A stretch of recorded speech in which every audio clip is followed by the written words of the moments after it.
প্রেমেন্দ্র মিত্র। বর্ষা করে যাব যাব, শীত এখনো দূর, এরই মধ্যে মিঠে কিন্তু হয়েছে রোদ্দুর।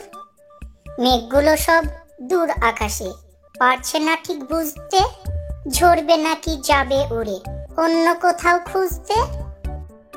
থেকে থেকে তাই কি শুনি বুক কাঁপানো ডাক, হাঁকটা যতই হোক না জবর, মধ্যে ফাঁকির ফাঁক।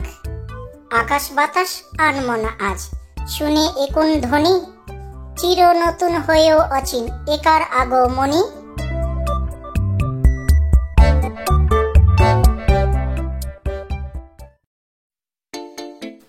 ছোট্ট বন্ধুরা, এরকম নতুন নতুন মজার ছড়া পেতে চ্যানেলটি অবশ্যই সাবস্ক্রাইব করো।